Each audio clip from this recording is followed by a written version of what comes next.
અમદાવાદમાં નૂતન વર્ષમાં નગરદેવીમાં ભદ્રકાળીના દર્શને ઉમટ્યા છે માઈ ભક્તો। ભદ્રકાળી મંદિરમાં ભક્તોની ભારે ભીડ જામી છે।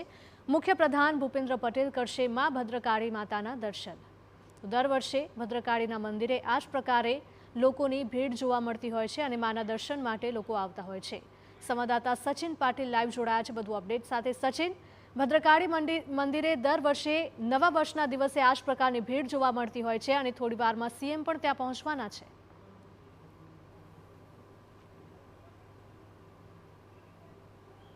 અત્યારે તમે જુઓ ભદ્રકાળી એટલે નગરદેવી માતા ભદ્રકાળી છે અને એમના દર્શન માટે દર વર્ષે નવા વર્ષના દિવસે બધા જ ભક્તો અહીંયા આવતા હોય છે અને વર્ષોથી તેઓ આવતા હોય છે।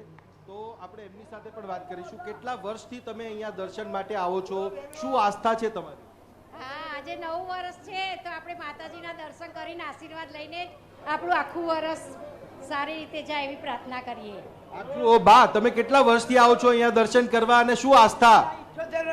ધર્મમાંથી ત્યાંથી આવું વર્ષોથી જ આવું છું અહીંયા ભદ્રકાળીમાં। તો આપ જુઓ કે આ જે ભક્તો છે, ભક્તો અહીંયા દર વર્ષે આવતા હોય છે અને એક એમની માન્યતા છે કે નવા વર્ષના દિવસે જે છે એમના આશીર્વાદ લેવાથી દિવસ પણ સારો જાય છે, વર્ષ પણ સારું જાય છે। અને આપ જોશો પણ તો ખૂબ મોટી સંખ્યામાં જે લોકો છે, લોકોની કતારો, લાંબી કતારો તમને જોવા મળશે। અને આ જ પ્રકારનો માહોલ નવા વર્ષના દિવસે ભદ્રકાળી મંદિર લાલ દરવાજા ખાતે જોવા મળતો હોય છે। અને આપ જુઓ હજુ પણ જે માઈ ભક્તો છે, માઈ ભક્તો આવી જ રહ્યા છે અને દર્શન કરવા માટે લાંબી કતારો જે છે એ આપણને જોવા મળી રહી છે।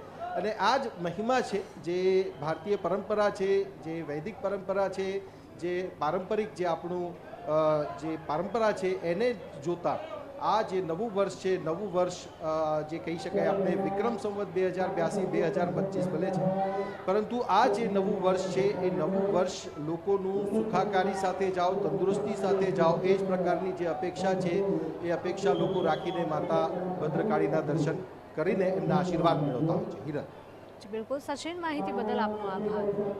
તો નવા વર્ષના પ્રારંભે જ એટલે કે વહેલી સવારથી જ ભદ્રકાળી માના મંદિરે ભાવિક ભક્તો ઉમટી પડ્યા હતા અને માતાના દર્શન કર્યા હતા।